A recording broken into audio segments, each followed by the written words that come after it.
Hey everybody, welcome to You're Just Okay, and That's Okay. This is Chris Flojo, and I'm saying hello and thank you for joining me for another episode. I have been gone for quite a while, and I'm sorry about that. It's just that my 6-year-old started online schooling, and let's just say we're still trying to get a handle on things, but we're getting there. Hopefully, we'll get a groove going and I'll be able to churn out more stories more often soon enough. Okay, so speaking of stories, today my friend who I'm going to be speaking to isn't going to be telling her story. We're going to be talking to each other about other people's stories, and I hope that you guys enjoy this as much as we did. So, here we go.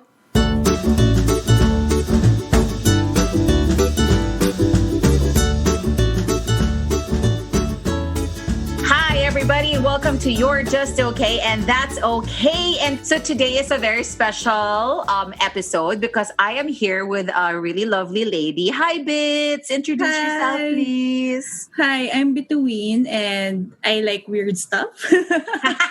Yeah. Don't we all? Yeah. I'm also weird. You're also weird. Have you ever been called weird? Of course. But it's normal. And I've only been offended once. Why? What was special about that? Because he was weirder.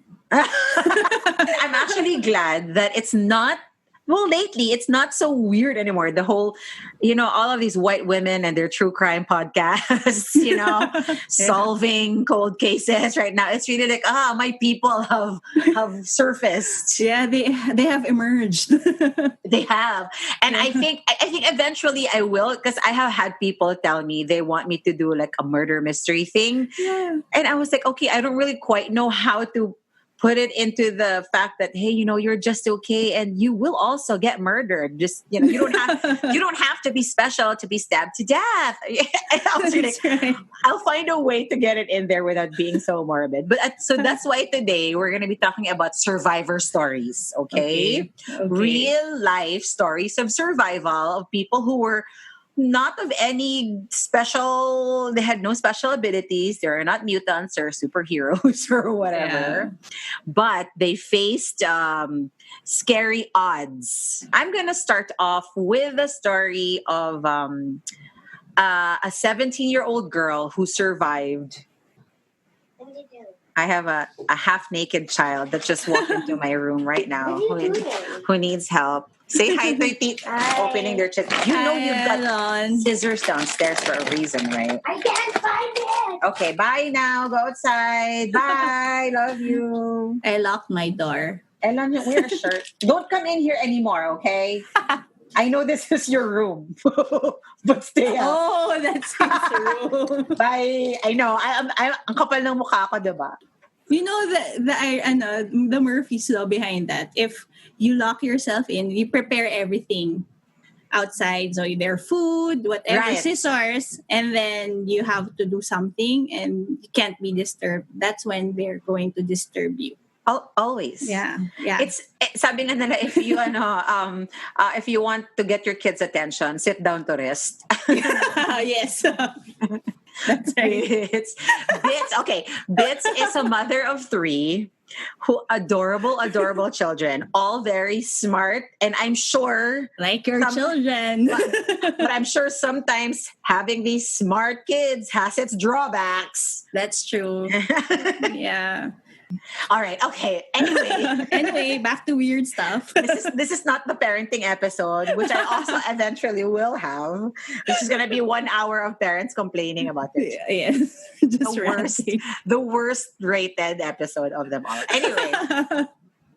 All right. Time now for the survival story of Julian Koepcke. In 1971, Julian Koepcke was the sole survivor of Lanza Flight 508 plane crash, okay? She survived for 11 days alone in the Amazon forest, 17 years old, and after falling 3,000 meters. From the plane? Yes. Oh, still wow. Strapped to her seat. Okay, now how she grew up actually played a large role in how she survived. This is my favorite part. Because when she was born in Lima, Peru in 1954 to German parents who worked at the Museum of Natural History in Lima. She was the child of a biologist's father, Hans Wilhelm Koepcke, and ornithologist Maria Koepcke, who is an expert on birds, apparently. I had to look it up. What is an ornithologist? She's an expert on birds. So when Julian was 14, she actually and her parents, they left Lima to establish this place called Panguana, which is a research station in the Amazon forest. Can you imagine being 14 and your parents telling you, leave your life of boys and whatever, and let's go to the forest.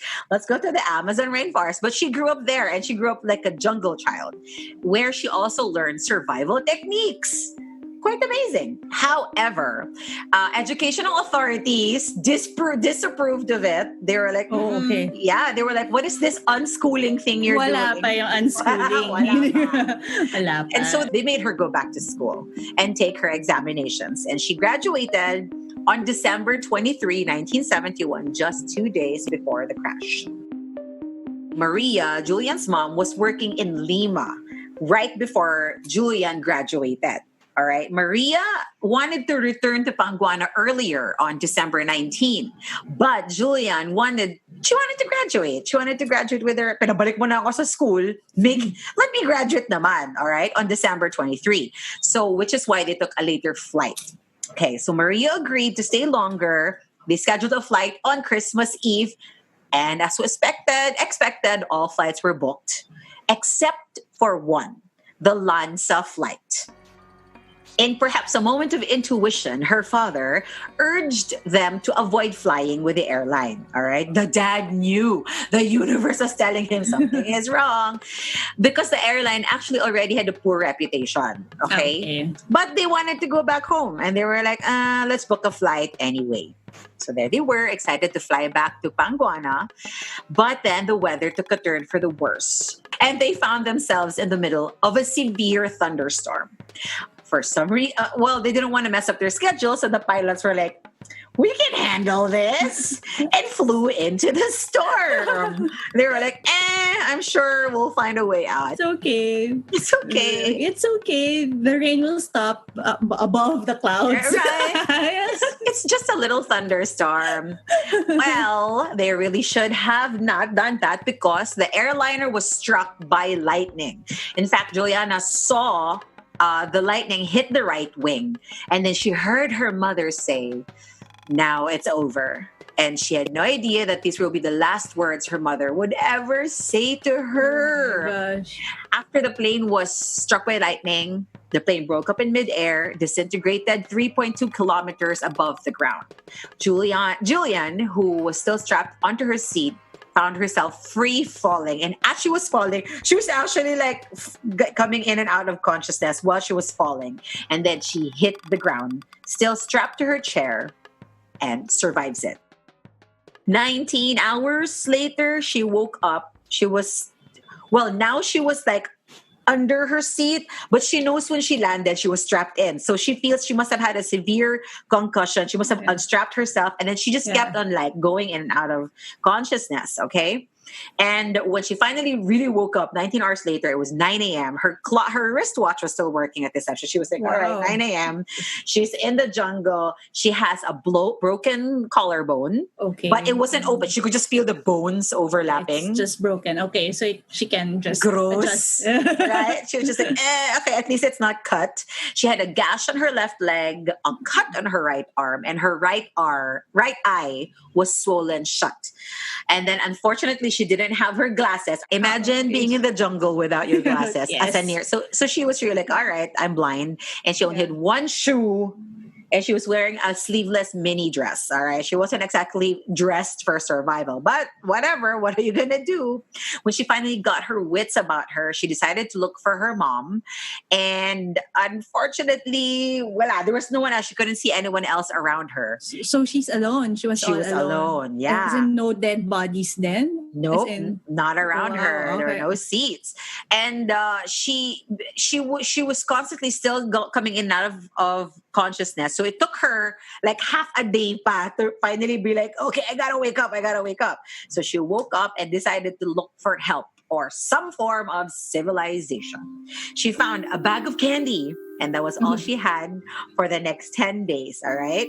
And she walked around, she walked and walked until she got into a little well, which was by a small body of water, like a small stream. And then she remembered her dad tell her, if you ever get lost in the jungle, find water. And if you find water, follow it downstream, because that stream is going to go to another stream and into a bigger stream. Eventually, it's going to lead to a river, which will eventually lead to civilization. So that's what she remembered, and that's what she did. She was just like, okay, I just got to follow this body of water. But she couldn't see much ahead of her. So what this smart girl did, she would take her one shoe and kind of like throw it a little bit in front of her just to make whatever snakes or spiders. Her one shoe. She would throw it and then walk towards it and get it and then throw it again just to make sure there are no snakes. Yeah. But when she found the water, she walked in the water, like in the shallow part, because apparently it's safer there than if she would just walk on the ground of the Amazon part. So now, Bits, next time you get lost in the Amazon jungle, we know. But have two shoes. Okay. Two shoes. And then if you you go to a flight, dapat you have to be, your outfit should be crash ready. Sweater, correct. Sweater, may lifeboat, may may vest. Naisip ko nga, never wear heels, hindi dahil sa, di ba, sa air pressure, but more of hassle. Di ba, if you have to slide down. Never in my entire life have I ever taken a flight and worn heels. That is the most uncomfortable thing I can think of. Yeah. You're so cramped. Anyway. All right. So on the fourth day, she came across a row of seats that actually still had bodies attached to it. She was beginning to hear the sounds of a king vulture. Now, remember, her mom was an ornithologist, so she knew this. King vultures meant, all right, there's decay, there's death somewhere near. So finally, she did come across a row of seats, but it crashed so severely into the ground. It was actually like in the ground, like 3 feet. She couldn't see the top part of the bodies. It was just the feet that were like pointing up from the seat. Oh, and she was like, she was so paralyzed, but she took a stick and she wanted to see, if who it was, if she was looking for her mom. So she was kind of poking at the feet, and she took off the shoe of the one that looked like a woman, but she saw that it had nail polish, and her mom never wore nail polish, apparently. So after that, she was kind of just paralyzed for a little bit, and then she decided she had to move on. Soon after finding the bodies was when she would hear rescue planes up in the air. But voila, it's so thick. The canopy of the forest is so thick. She could not be heard. She couldn't be seen. She couldn't see the planes. And then eventually she would stop hearing it, and she knew that's when they had stopped searching. She was like, all right, no one's looking anymore. Who do I have to lean on but myself? Just like her strength was the only thing she had. And at this point, her arm, the gash on her arm had maggots na growing in them. Ew. Like she was in such shock, but that she couldn't even feel the pain of the other things. But she could see they were, okay, I guess flies landed and, laid some eggs because maggots. Eggs. Coming out of her gash on her leg and her arm. She tried flesh-eating yung maggots? Yeah. Okay. She's trying to squeeze them out, but they had burrowed so deep into her arm that she couldn't get all of them out. Oh my. Okay. I know. Sorry. We're going to get past it. All right. Now, early afternoon, finally on the 10th day, like at night, she would be so cold, but she would just find like some slope so that she would be safe to sleep. And then during the daytime, she'd walk as much as she could, eating like as little candy as possible. But on the 10th day, wala na. She had no more candy. She was so weak from hunger and lack of rest that she decided to sink into the riverbank and just sleep. She was like, I can't. I'm just going to sleep. I'm just going to sleep here during the day. And then her watch was not working anymore. So she had to pay attention to the sun. And then she decided to sit up and then just saw in front of her, wait, it's a boat. There was a boat with a motor. And she was like, am I losing my mind? So she very crawled her way, walked slowly to the boat, and she touched it. She was like, oh my gosh, it's real. It's a real boat. It's here. It's got a motor. And then she saw just beside it a small path that led up a hill into the forest. So she was like, all right, I can do this. But she was so weak, it actually took her hours to get up the hill. She just kept on trying to crawl, fall, crawl, fall, crawl, fall. Eventually, she gets to the top of the hill, and there's a tiny little shack that had no walls, but just a little roof and like bark on the ground. And she sees like a little canister of diesel. So she poured that into her wound. Smart, Right, smart girl. To get the maggots out. Yeah, so she said she was so proud she got mga 30 of them out. Gross. And then what's your greatest achievement? 30 maggots from my arm. But she couldn't sleep in it because she found the ground too hard. So she goes back to the riverbank, falls asleep there during the night. And then the next day, it starts to pour really hard. This is the 11th day. She's like, all right, I got to get back to the shack. So she goes back to the hut, right? And it's raining really hard. And there's tons of frogs. And she's like, I just got to catch a frog. Because she needed to eat. She was like, I'm just going to eat a frog. But thankfully, she was too weak and she was too slow because they were dart frogs, which were super poisonous. Yeah. Can you imagine? You'll survive 10 days in the forest and then a frog will do you in. Would suck so much. Anyway, so she goes back to the shack and just kind of like decides, I can't move on. I'm just going to stay here. And when the moment she decided she was just going to stay was when she heard 3 like people talking. And she remembers thinking it sounded like angels. But they were not angels. They were 3 loggers, okay? 3 men who, when they saw her, they were so scared because her eyes were so bloodshot. And her like gold, she had very blonde hair. It was so messy and she was so like, maybe really creepy looking. So these men come out of the forest and then they thought that she was a water spirit. They got so scared because they thought she was a water spirit called the Manja. But thankfully she spoke perfect Spanish. And told them, I am not going to help me. I was part of the crash. And they had heard of the crash over the radio. So they took care of her wounds. They took care of her there overnight. The next day, brought her downstream into a little town that had a little hospital where she was finally reunited with her dad. And she remembers, she said that when the dad... Parang they didn't even say anything. It was just like this emotional reunion. They hugged each other. And of course, there was the whole like, the dad probably gave her up for dead. And then suddenly, imagine being called, oh, we found your daughter. She's alive in this tiny little town. And then there was a pilot in that little town that had a little 2-seater plane, and then she had to fly for 15 minutes to a bigger area where she could be treated for all her other wounds. And then she said now it was the worst 15 minutes of her life being up in that plane again. Can you imagine? So soon after the crash. Oh, but she survived. Traumatized talaga. Yeah. After recovering from her injuries, she assisted search parties in locating the crash site, and they recovered the bodies of the victims. And eventually, her mom's body was discovered on January 12, 1972. How long was well, no. I mean, it was December 25 when they crashed. So it was a few weeks after. Then she eventually moved with her dad to Germany, where she discovered and lived out the rest of her life. I mean, of course, after the aftermath must have been crazy, because that was when survivor's guilt set in. And really, that's when she grieved her mom, because after all of the interviews, after all of these things, all the reporters, all of the police, interrogations, that was the only time when it was finally quiet and she had to deal with the loss of her mom, pa. And then she would wake up with crazy nightmares, thinking she was still in the forest. So it took her a while. She recovered physically faster than she did mentally. But don't worry, she's doing well now.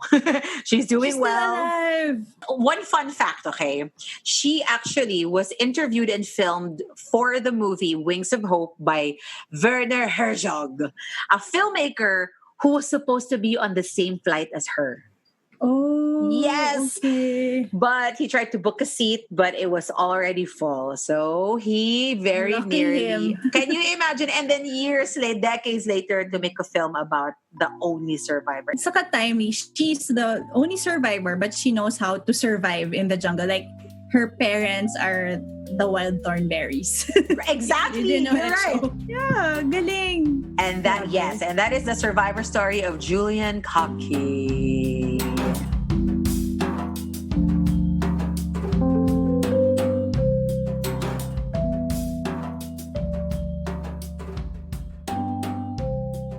My story is, it's a war story / survivor story. All right. So it's the story of Hiroo Onoda. So he was a Japanese soldier during World War II.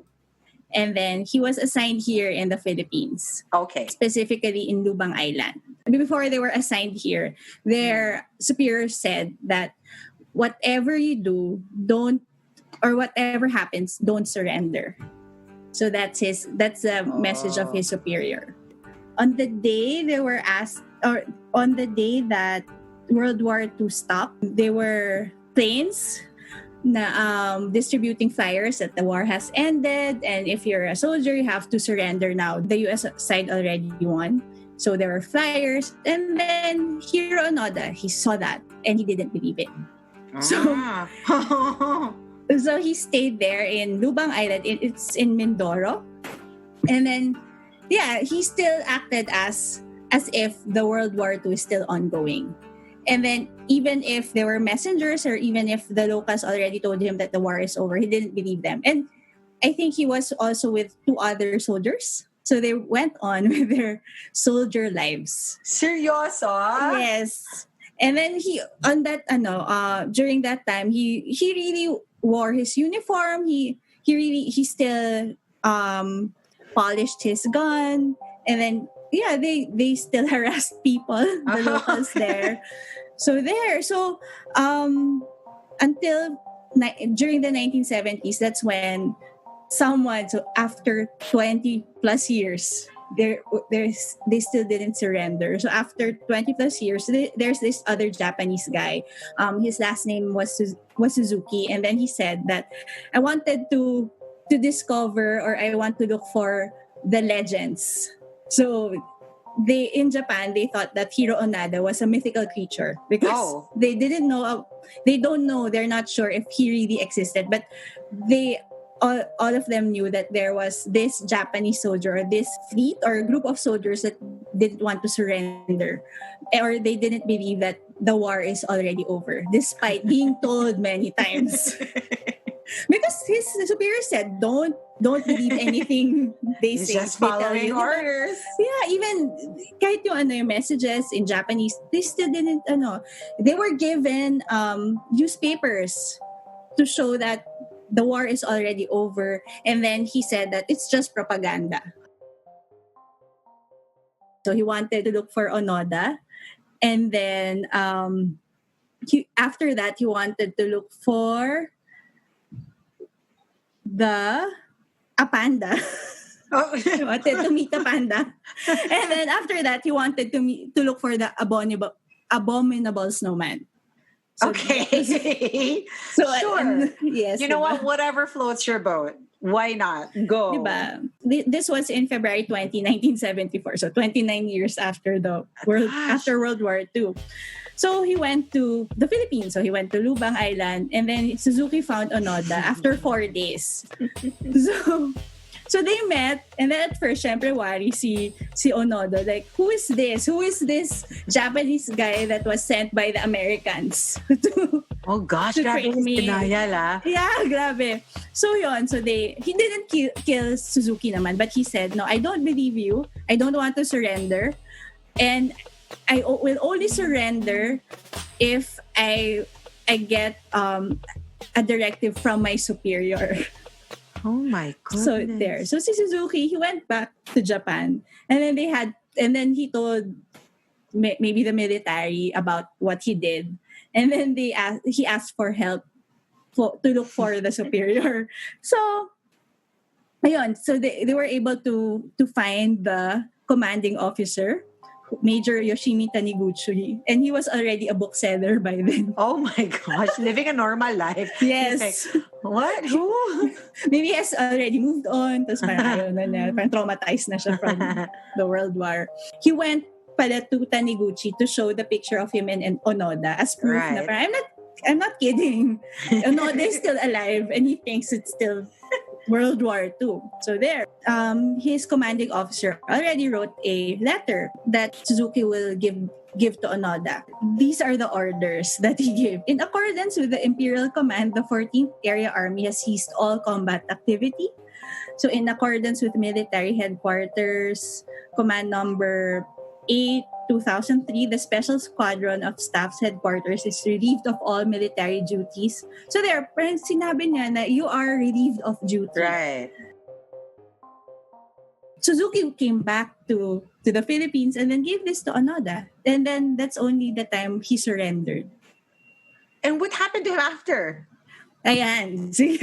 So he turned over his sword and then ito yung medyo siya, contentious event because he surrendered but he was pardoned. Despite he killed people and then parang guerrilla siya. So he was parang the monster of Lubang Island because he didn't want to surrender. And then in order to survive, he had to steal food from the locals. So there, but he was pardoned.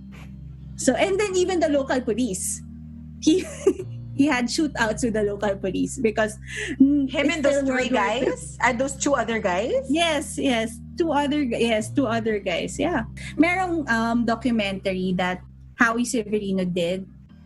Parang he went to Lubang Island and then he followed the steps of Onoda. So sobrang meron. The reason why he survived is because there was a clean stream of water.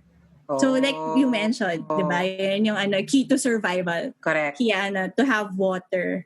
And then yun nga, he killed cattle. Other people's cattle. Of other, yeah.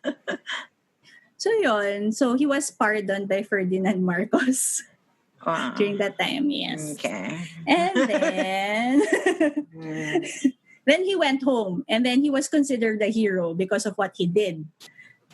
He also wrote an autobiography about his delusion. His survival story, and the title was "No Surrender: My 30-Year War." Yeah. So he detailed his fight, and of course he omitted the part where he killed locals, and diba?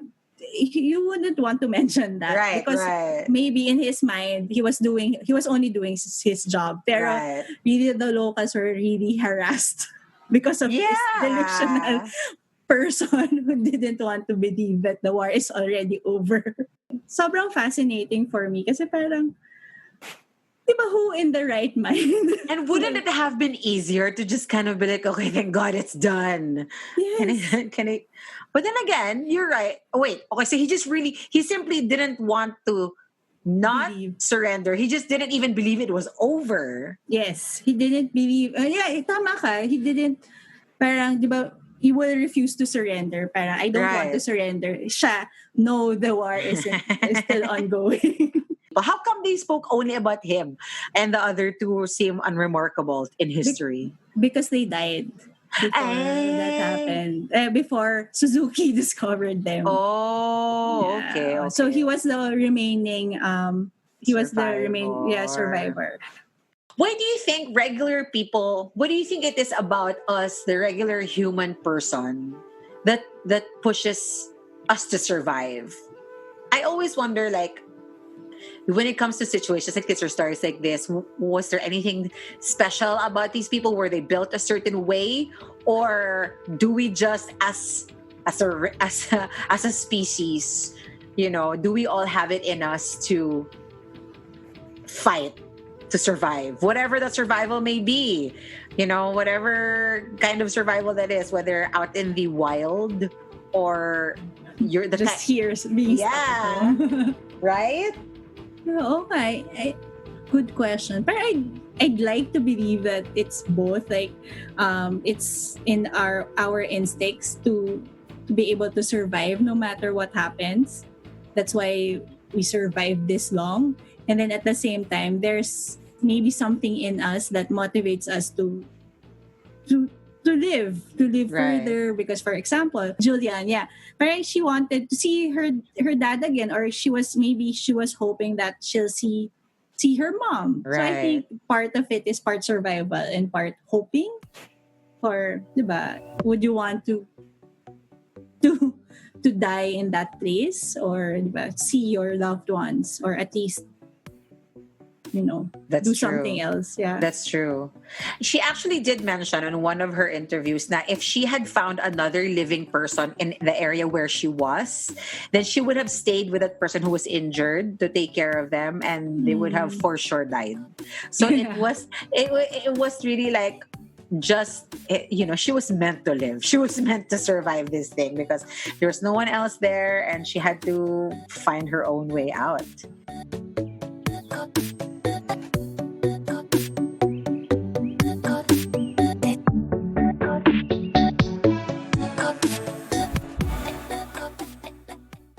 All right, and that's the end of our show for today. I hope you guys enjoyed that. Let me know if you did, or if you didn't. I would love to hear your thoughts. Hit me up over at Instagram, You're Just Okay Podcast. Would love to hear your thoughts. And if you want Bits and I to be talking about more things and other things, well, you know where to go. Thanks again, and this is Chris, and this has been You're Just Okay, and that's okay. Talk to you again next time. Bye!